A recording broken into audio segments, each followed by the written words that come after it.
Ato ablihan ta mga Bible maigsoon sa Book of Mark chapter 14.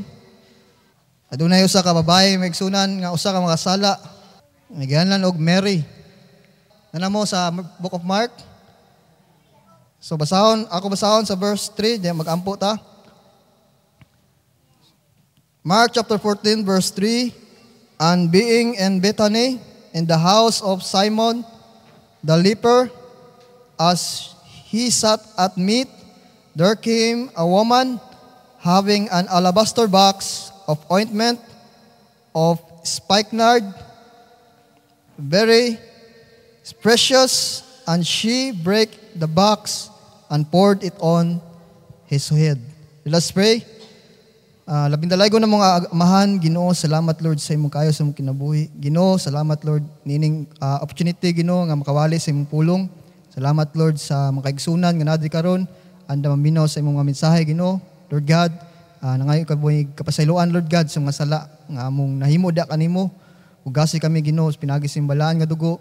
And Lord God, sa among panagtapok, angayan kami Ginoo nga magkaon sa pagkaon, espirituhanon nga pagkaon Ginoo. Lord God, dili ko maayo ubansay Ginoo sa pag-deliver sa imong mensahe. Apan Ginoo, tuguti Ginoo nga ako makarelay sa imong balang espiritu sa pagwali sa imong pulong karon. Salamat nining opportunity sa pagwali sa imong pulong. Dugi maya mo ibalik kanimo sa ngalan ni Jesus. Amen. Igsoon, kita nabugkos sa gugma sa Ginoo. Dapat kita ninyo mga Kristohanon mapatigbabaw jud ang gugma diya sa Ginoo. Ang love jud dapat matigbabaw. Kung unsa man makita nato sa usa ka tawo, dapat ang love jud makita matigbabaw sa atong matag usa. Ano man, gibugkos ta diya sa gugma ni Kristo. Magsunan ato ni pagaiskutan usa ka babae. Ang title sa ni mensahe, A Sinful Woman. Usa ka babae nga makasala. Babae nga sa iyang tanaw sa iyang kaugalingon wa siya angay. Wa siya angay nga mupaduol o maduol ni Kristo. Kay tungod sa iyang nitanaw niya sa iyang kaugalingon nga usa siya ka makasala. Diri sa Book of Mark, naanid kani nga context diri magsunan, naapo ni siya nga context sa naapo ni makita po ni nato nga kani nga passage nga scripture sa Book of Luke, naapo dito makita nato si kani nga babae. Magsunan the first point na to magsunan atong makita ni sa kani nga babae. First point is render. Render, bot pasabot imong gi-rend ba, no? Imong gi-hatag or imong gibutang ba gi-hatag. So kani nga babae, she render her life to Christ. Iyang gihatag iyang kagalingon, ang iyang kinabuhi diha ni Kristo. Tanawa di sa verse 3, and being in Bethany in the house of Simon the leper, and he sat at meat, there came a woman having an alabaster box of ointment. Ang sunan, dito, kani si Simon din, Simon nga Parisiyo ni siya. Usa ka makasala pod. Nya ang naitabo may sunan, niadto siya ni Christ. Niadto siya ni Kristo. It means, iya jud gitinguha nga makaadto siya nga dito nga kanang senaryo nga kaon. Unya unsa ako nakita na may sunan, she render her life to Christ. Iyang gihatag tanan diya sa Ginoo. Iyang gihatag for a cause. Sa usa ka hinungdan nga ang Ginoo nga mao ni ang Misaya, nga mao ni si Kristo, nga mao ni siya ang makapasaylo sa akong mga sala. Mao ni siya kani nga gipropesiya nga moabot nga mahimong hari nako. Unsa gibuhat sa babae, iyang gihatag iyang kaugalingon diha ni Kristo. Ang pangutana igsoon, kita, ako ug ikaw, andam ba nimong ihatag imong kinabuhi diha ni Kristo? Sa kani iyang gibuhat igsoon, wala siya ang gibuhat diri sa akong nakita, ang iyang gibuhat diri nga unselfish ba? Unselfish act of worship to Christ. Iyang gibaliwala ang iyang kagalingon ba? Iyang gikuan iyang kagalingon nga adto ko ni Christ. Adto ko ni Kristo. Muna sa atong kinabuhi, sa atong kinabuhi igsoon, ato ba gitinguha nga mapaduol ta ni Kristo? Ato ba gitinguha nga ato ang ihatag atong kinabuhi ni Kristo? Ato bang gitinguha nga para ka Kristo ko? Magpagamit ko ni Kristo. Di ba sa Book of Corinthians, may son, give your life or kinabuhi nimo as a living sacrifice. Buhi nga sakripisyo, acceptable diya sa Ginoo. Kung dili na to mahatag ang atong kagalingon first diya sa Ginoo, how much more ang atong mga bahandi ug atong mga giving, mahatag ba nato fully diya ganiyo? May sakto ba nato paghatag diya sa Ginoo? Malagi kita ning na ako nakita diri gihatag niyang kinabuhi diya ni Kristo. Sa atong kinabuhi as Christian believer, andam ba ta o willing ba ta ihatag na to atong kinabuhi sa Ginoo? Atong strength, atong ability, ang atong knowledge, ang atong unsay naa na to, andam ba na to ihatag diya ni Kristo? Kani iya nagihatag tanan. He render his life to Christ. Ikaduha Megson, revealed. Ang revealed, it means gipadayag, gipakita ba?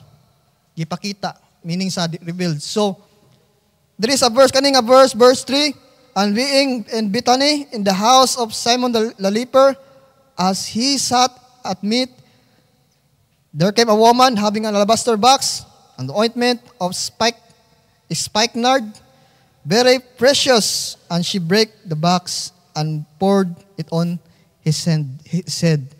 Magsunan, this is act lihok nga talagsaon ra. Lihok sa usa ka tawo nga talagsaon ra niyo makita. Nga iyang gihatag, iyang gipakita ang iyang love sa iyang Savior. Iyang gipakita ang iyang gugma diya sa Ginoo. Ang kaning alabaster box, kung imo jud ni kunon jud nga kung pila ang katindad aning alabaster box. Sa karon nga ang katindad, grabe kini ka mahal. Ang kaning klase nga perfume, usa ni ka ugat nga mahal kayo. Ginalan pa import-export sa katong nga panahon. Grabe yang sakripisyo ni, grabe yang pagtigom ani. Kung karon nga ako gikuan ang kuan manggod sa kuan $54, $54,000, 509. Pero kung ako gikuan, estimated lang ba, kung ako equivalent karon nga time is 2 million. Kapin 2 million plus, no? Grabe. Pila ka tuig niyang trabaho, pila ka kuan niya, no? Kung karon nga kuan, grabe ni ka kuan. So, revealed, gipakita niya iyang gugma diya sa Ginoo. So, sa ato kita buhi, kita ninyo, kaya ba nato, di ko example na, kita tanan, kaya ba nato ipakita ang atong gugma diya sa Ginoo? Kaya ba nato mo extend pag effort para sa Ginoo? Kaya ba nato mudo pa jud extra mile para sa Ginoo? Kani ba ana unsa kadako pud kadako yang gihatag sa Ginoo? Pamatayan mo ba kastuanon, dili kay mapaduol sa Ginoo nga naman. Gamay ra man yang nakuan nga sa dako man ko sa kuan nga pamilya. Pero kato mga tao nga, grabe sa hugaw pa silang hugaw. Dako yung ihatag si bisyo sa Ginoo. Nga naman, iya magikwinta yung sa kung asa siya gikan. Hindi ko ano siya, nihilak ko siya maayo, god. Mangut-ngut ko siya hilak, tiil sa ni Kristo, god. Yang tiil sa mga Hudyo, hugaw. Sa tanang parte sa lawas mo, pinakahugaw. Dito siya nihilak. Grabe yung pagpaubos. Gipakita niya yung gugma sa Ginoo. She revealed her love to her Savior. Ikatulo, may sunan, mo ni pinakanindot, rewarded. Una, girender niya yung kinabuhi. Ikaduha, gipakita jud niya kung unsa niya ka-love si Christ. Ikatulo, may sunan, is rewarded. Unsa kanindot sa kinabuhi nining bayhana, isuon, sultian ko ikaw, unsa man kakagwapa, unsa kagwapo, unsa kakadagan bahandi aning kalibutana, unsa man imong achievement aning kalibutana, unsa kakadagan kwarta aning kalibutana, mulabay mo ano dyan na, mulaya umuwa na. Ang dili mawa maigsuon ang imong gibuhat ni Kristo. Ang imong gibuhat nga pagpangalagad diha ni Kristo. Mao na di magmawa o malungtad. Musugot ka nga di ka ganahan ba ka nga akong nakuan ba nga sa dihang mo tiguang ka umupanaw ka ning kalibutan na maisgutan siya po ning pangan. Na makuha sa imong mga apo ba nga si Lula, grabe to mga lagad sa Ginoo. Si Lula, grabe to mo soul winning. Si Lulo, grabe to mo discipleship. Si Tiyo, grabe to. Grasya sa Ginoo. Ganahan ba ka nga na kuan? So karon rewarded by Christ. Nganong nakaingon man nato punto kay rewarded by Christ. Tanaw sa verse 6 igsoon. And Jesus said, "Let her alone. Why troubled ye? Here, she hath wrote a good work on me." Nganong nakuanon mo? Nga nakita ninyo sa paghatag sa babae, pagbuhat aning bayhana, grabe man iyang pagsakripisyo. Ang alabaster box iyang gibuak. Pero sa atong karon nga time, wala na man. Lahi naman ang significance sa alabaster box karon. Unsa man, ang imong nahuman, ang imong naabot aning kalbutana, ang imong bahandi, ang imong mga friends, kaya ba nimo bukon ang imong kagalingon para sa pagpangalagad sa Ginoo? Kaya ba nimong i-give up ang imong kagalingon nga ihatag nimo imong kagalingon para sa Ginoo? Kaya ba nimo bukon imong kagalingon, bukon imong garbo, bukon nimo imong kagalingon, bukon imong unsay naa nimo para sa pagpangalagad sa Ginoo? So gingon ni ang mga disciple gud ang mga nagmurmur gud. Ya gano kabahala na. Si Judas bahal sayaw na bahal mahal nga may na ibaligya sa baligya unta nya ipangatag sa kabus. Reklamo ang kuan para sa atong kuan ba nga atong mga sa atong kagalingon ba nga nganong sige magagsimba, nganong mga lagad ka sa Ginoo. Imong mga amigo kaliwat. Imong mga amigo, mga gala, kaliwat nimo nga anong waan mo magkuan oy trabaho. Anong wala man mo kuan kanang sige mo magsimba. Wasla kasabot. Ison kaning behana mao po ni may tabo sa tuwa. Kaning gikuan nila mao ni sa atong panahon karon ang atong mga silingan, mga kaliwat, sige la simba, sige la simba, sige kana bingon, wasla kasabot. Nga kita naigugma ta sa ni Kristo. Wasla kasabot nga kita mag-uol ta kung wala ta sa presensya sa Ginoo. Kung wala ta sa templo sa Ginoo. Manayson, dingon dre, and let her alone, why trouble ye her? She hath wrote a good work on me. Mao na sa pagmalagad sa Ginoo, sa diyang imong gihatag, imong kinabuhi ni Kristo, imong gihatag, imong kaugalingon diya ni Kristo, God will reward you.